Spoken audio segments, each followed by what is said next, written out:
मंसूरी साहब Sanjay Gandhi ward number 41 से मजलिस के उम्मीदवार हैं। उम्मीदवार हैं वार्ड नंबर 51 से मोहतरमा समरीन साहिबा उम्मीदवार हैं और वार्ड नंबर 55 से मुत्तहिद होकर अपनी ताकत के बलबूते पर, अपनी वोट की ताकत के बलबूते पर आप यहाँ पर जबलपुर में अपनी एक सियासी लीडरशिप को बनाइए। मैं यहाँ पर जबलपुर को इसलिए आया हूँ ताकि आपकी सफ़ों से आपका कोई नेता बनाया जाए। मैं जबलपुर को यहाँ पर अपने लिए नहीं आया हूँ, बल्कि इसलिए आया हूँ कि आप एक सियासी ताकत बनकर उभरें। मेरी आपसे गुजारिश है कि आप मेरी इस बात का संजीदगी से गौर करिए। और आप जानते हैं कि मध्य प्रदेश में मुस्लिम अक़लियत की, अल्पसंख्यक समाज की एक सियासी लीडरशिप नहीं है और आज आपको अपने बना सकते हैं। मैं आपसे गुजारिश करने आया हूं मेरे अजीज दोस्तों कि आप अपना एक वोट अपनी क़ियादत को बनाने के लिए, आपकी लीडरशिप को बनाने के लिए यहाँ पे मजलिस के साथ उम्मीदवारों को कामयाब करिए। जबलपुर हो या मध्य प्रदेश हो, मैं आपसे वादा कर रहा हूँ कि अल्लाह ने मुझे मौका दिया कि मैं पहली मर्तबा जबलपुर को आया हूँ और इंशाअल्लाह ताला ये आखिरी मर्तबा नहीं रहेगा। अल्लाह मुझे जब तक जिंदा रखेगा मैं आपके दरमियान में आता रहूँगा और गरीब और मजलूम आवाम के इंसाफ की बात करता रहूँगा। मेरे अजीज दोस्तों और बुजुर्गों, आज वतन अजीज भारत हो या मध्य प्रदेश हो, मैं आपसे खुलकर कह रहा हूँ कि ओवैसी ने जबलपुर में आकर एक भड़का भाषण दिया।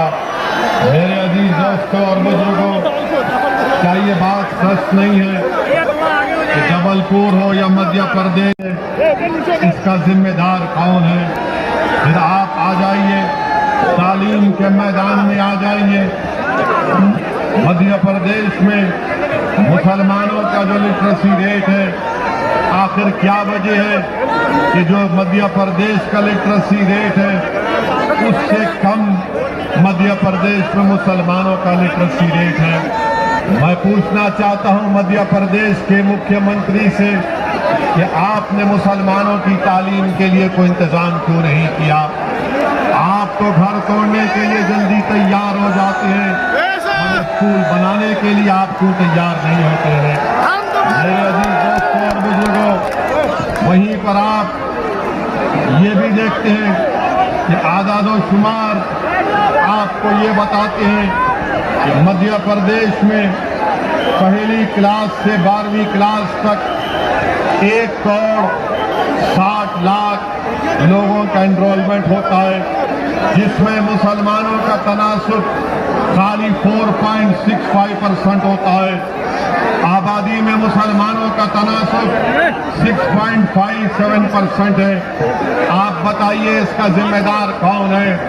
भाजपा के और कांग्रेस के लोग असदुद्दीन ओवैसी को जरूर गाली दे सकते हैं, मगर मेरा सवाल और चैलेंज उनके लिए है कि आखिर आबादी के लिहाज से भी मध्य प्रदेश में मुसलमान पहली और 12वीं जमात में उनका परसेंटेज नजर नहीं आता।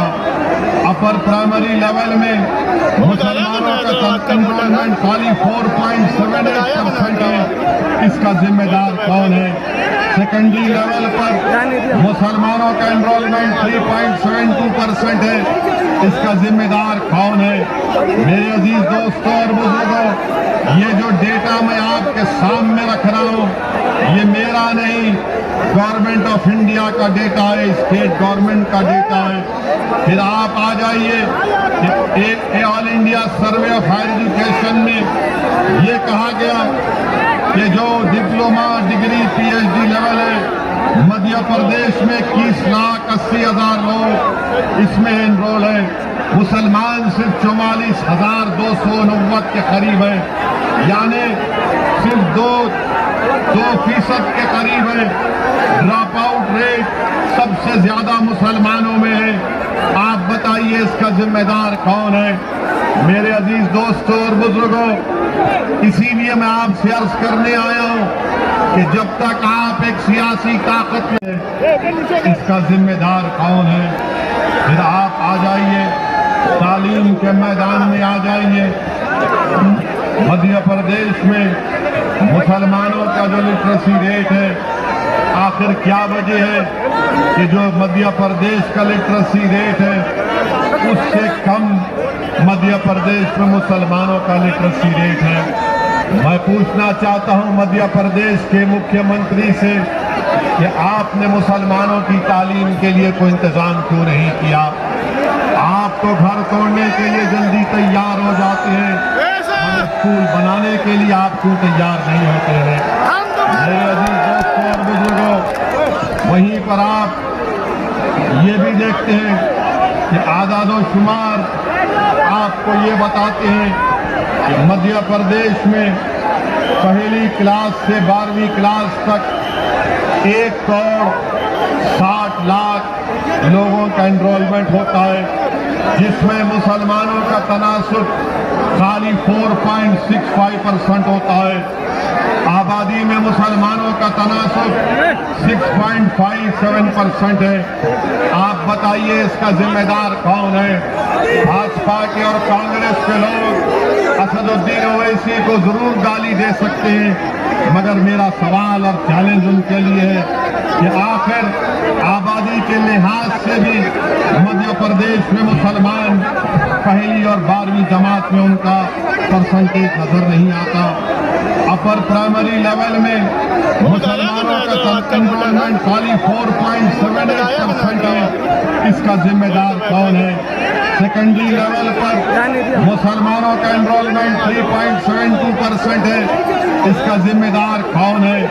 मेरे अजीज दोस्तों और बुजुर्गों, ये जो डेटा मैं आपके सामने रख रहा हूँ, ये मेरा नहीं, गवर्नमेंट ऑफ इंडिया का डेटा है, स्टेट गवर्नमेंट का डेटा है। फिर आप आ जाइए कि all India survey of higher education में ये कहा गया कि जो डिप्लोमा, डिग्री, पीएचडी लेवल है, मध्य प्रदेश में 21,80,000 लोग इसमें एनरोल है। मुसलमान सिर्फ 44,290 के करीब है, यानी सिर्फ 2% के करीब है। ड्रॉप आउट रेट सबसे ज्यादा मुसलमानों में है। आप बताइए इसका जिम्मेदार कौन है?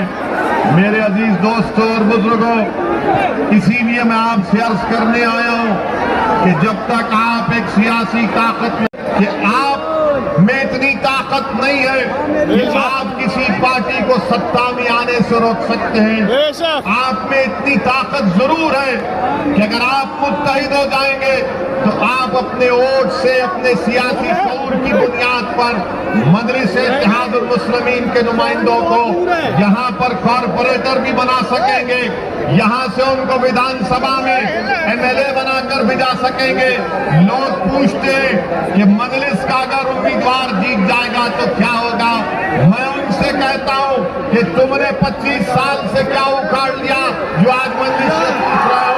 कौन सा काम किया बताओ हमको? सिर्फ वोट हासिल करते हैं, और वोट हासिल करने के बाद यही कमलनाथ का एक वीडियो आया था असेंबली या पार्लियामेंट के इलेक्शन में। कमलनाथ कह रहे थे, मुसलमानों से कह रहे थे कि आप खामोश हो जाओ, आप खामोश हो जाओ। आज असदुद्दीन ओवैसी जबलपुर को आकर आपसे कह रहा है कि खामोश नहीं रहना है, और याद रखिए, जो कौम, जो समाज खामोश हो जाता है वो जिंदा नहीं कहलाता, वो मुर्दा कहलाता है। तो अब खामोशी को तोड़ना है, सन्नाटे को तोड़ना है, और आपको इस अंधेरे में, इस फिरका परस्ती के अंधेरे में, इस नफरत के अंधेरे में आपको एक चिराग जलाना है। वो चिराग उसी वक्त जलेगा जब आप इत्तेहाद को मजबूत करेंगे। और नौजवानों, ये लड़ाई जो मैं लड़ रहा हूं वो तुम्हारे लिए मैं लड़ रहा हूं, वो तुम्हारे मुस्तकबिल के लिए लड़ रहा हूं, ताकि वो मुस्तकबिल तुम्हारा अच्छा हो। नौजवानों, तुमको नेता बनना है, नौजवानों तुमको क़यादत करना है, नौजवानों तुमको स्कूल खोलना है, नौजवानों तुमको अपने बच्चों को और अपनी बेटियों को स्कूल में तालीम हासिल दिलाना है, नौजवानों तुमको अपनी औलाद को हायर एजुकेशन में पढ़ाना है। और याद रखो, जब तक तुम सियासी ताकत हासिल नहीं करोगे, सत्ता में डूबकर, अहंकार में डूबकर किसी गरीब का घर तोड़ते हैं, तो गरीब जब रोता है तो अल्लाह की रहमत जोश में आती है। और इंशाअल्लाह ताला आप देखेंगे कि जिन्होंने जुल्म किया है, अल्लाह सुब्हानहू व तआला इंसाफ करेगा। मेरे अजीज दोस्तों और बुजुर्गों, मैं मजम्मत करता हूं कि जो भाजपा सरकार ने वसीम शेख की दुकान को तोड़ दिया, अरे जिसके हाथ नहीं है आपने उसकी दुकान को तोड़ दिया और इल्जाम लगाया कि पत्थर फेंकता था। अरे जिसके हाथ नहीं है वो कौन सा पत्थर फेंक सकता है। मेरे अजीज दोस्तों और बुजुर्गों, आप एक सियासी ताकत बनिए। याद रखिए, भारत में जब तक अल्पसंख्यक समाज एक सियासी ताकत नहीं बनेगा, आपके मसाइल हल होने वाले नहीं है। आप देखते हैं कि दिल्ली में अभी थोड़ी देर पहले एक ऑल्ट न्यूज के जुबैर को दिल्ली की पुलिस गिरफ्तार कर लेती है, झूठा केस लगाकर जुबैर को गिरफ्तार करती है। हम प्रधानमंत्री से डिमांड करते हैं कि जुबैर कहाँ है बताओ। हमको ये इत्तलात मिल रही है कि जुबैर को किसी गाड़ी में बिठा कर लेकर जाया जा रहा है। अगर जुबैर की जान को कुछ होगा तो इसकी जिम्मेदारी भाजपा और नरेंद्र मोदी की सरकार पर आए होगी। जुबैर को क्या जुर्म है जुबैर का? जुबैर तो अगर मजलिस के नेता भी अगर गलत बोलते हैं तो जुबैर उसको भी तस्दीक करता है। आप जुबैर को गाड़ी में बिठा कर गिरफ्तार करती है। मैं अल्लाह से दुआ करता हूं कि परवरदिगार, जो जेल में मासूम लोग हैं, चाहे किसी मजहब के हों, अल्लाह उनको इन जालिमों के जुल्म से निजात दिला दे। दोस्तों और बुजुर्गों, अपने हौसलों को बुलंद रखो। नौजवानों, हिम्मत से काम करो, संविधान को इस्तेमाल करो, अमन से अपने काम को करो, जोश यकीन मजलिस को डालकर कामयाब करेंगे। क्या जबलपुर में एक इत्तेहाद की फिजा को आप और मजबूत करेंगे? क्या आप 6 जुलाई को अपनी मां और बहनों को साथ लेकर पोलिंग बूथ को जाकर मजलिस को वोट देंगे? तो मैं आपके इस वादे पर आपका शुक्रिया अदा करता हूं। मगर याद रखिए मेरी इस बात को, डरने और घबराने की जरूरत नहीं है। भाजपा की सरकार सेंधवा में, खरगोन में जुल्म किया और घरों को तोड़ दिया। याद रखो भाजपा वालों, इख्तिदार इंदिरा गांधी के पास भी नहीं रहा। याद रखो भाजपा वालों, इख्तिदार नेहरू के पास भी नहीं रहा। याद रखो भाजपा वालों, इख्तिदार मोदी के पास भी नहीं रहेगा इंशाअल्लाह। इख्तिदार के नशे में डूबकर अगर आप किसी गरीब का घर तोड़ रहे हैं तो डरो उस गरीब की हाय से, डरो उस गरीब की तकलीफ से, चाहे गरीब को हिंदू हो या मुसलमान हो। अगर तो वायलेंस से, तशद्दुद से आप कामयाब नहीं हो सकते। अगर आपको अपने मसाइल को हल करना है तो वोट की ताकत को इस्तेमाल करो। तुम वोट डालो मजलिस को, मैं तुमसे वादा कर रहा हूं ये तशद्दुद खत्म होगा। तुम मजलिस को वोट डालो, मैं तुमसे वादा कर रहा हूं जुल्म खत्म होगा। तुम वोट डालो मजलिस को, हम भारत को मजबूत करेंगे। तुम वोट डालो मजलिस को, हम एतमाद को और पैदा करेंगे भारत के संविधान में। मेरे अजीज दोस्तों और बुजुर्गों, मैं अपने बुजुर्गों से भी अपील कर रहा हूं कि आप हमारा साथ दीजिए। अगर मैं गलत हूं तो मुझे सही करो आप। अगर मैं गलत बोलता हूं तो मुझे टोको आप, मगर याद रखिए अब कांग्रेस पार्टी में दमखम नहीं रहा। अब कांग्रेस पार्टी में दमखम नहीं रहा। अब कांग्रेस पार्टी नहीं आने वाली है, याद रखो मेरी इस बात को। कांग्रेस पार्टी चाहे मध्य प्रदेश हो, भारत हो, बल्कि जितना जल्दी कांग्रेस पार्टी खत्म हो जाए वो भारत के लोकतंत्र के लिए बहुत अच्छा होगा। क्योंकि यही कांग्रेस पार्टी, आप बताइए गुजरात में कांग्रेस के 12 विधायक भाजपा में चले जाते हैं कि जब तक आप एक सियासी ताकत नहीं बनकर उभरेंगे आप अपने मसाइल को हल नहीं करने वाले हैं। मैं आपसे गुजारिश ये करने आया हूं कि आपको डरने और घबराने की जरूरत नहीं है। अगर आप इत्तेहाद पैदा करेंगे, मुत्तहिद हो जाएंगे, तो आप जानते हैं कि आपके मसाइल हल हो सकते हैं। मुझे अभी बताया गया कि मोतीलाल वार्ड में वहां पर गवर्नमेंट ने घरों की स्कीम बनाई और वहां के मुकामी लोकल नेताओं ने गरीबों से पैसा लूटकर उनको घर दिलाया। अब बीजेपी की सरकार 450 घर से वहां से गरीबों को निकाल दिया है। मैं पूछना चाहता हूं उन नेताओं से जो गरीबों का खून चूसकर उनको घर तो धोखे से दिला दिया, मगर आज भाजपा की सरकार ने मोतीलाल वार्ड से उनको अपने घरों से महरूम कर दिया।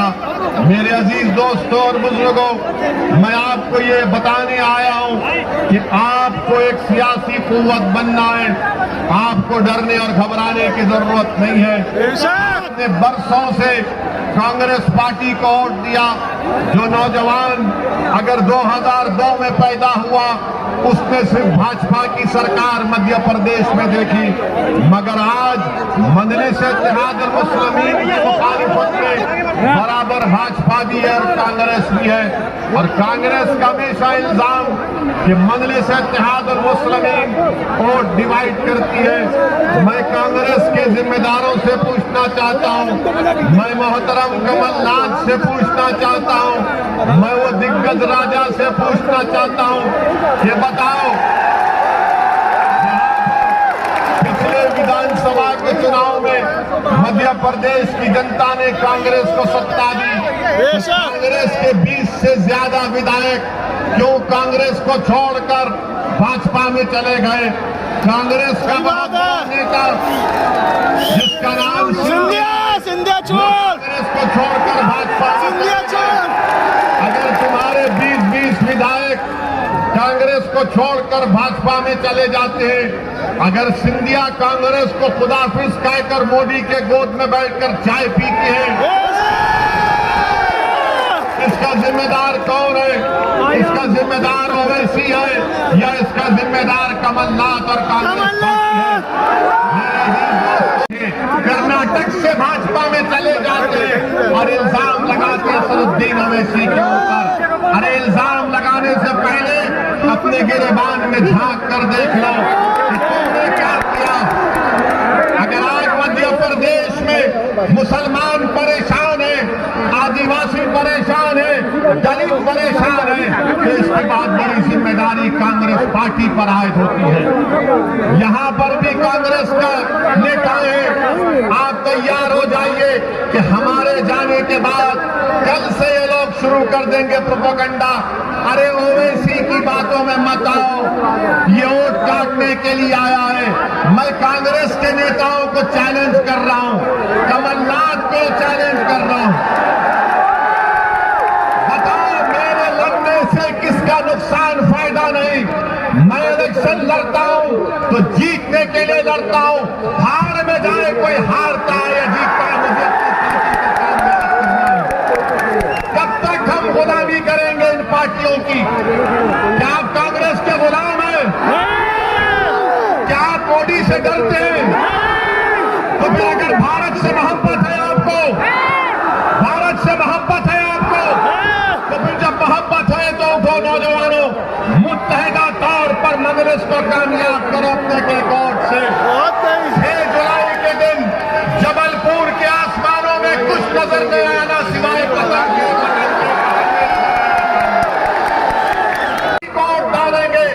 तो दुनिया देखेगी और मानेगी और लोग कहेंगे कि मजलिस फिरका परस्ती की बात करती है।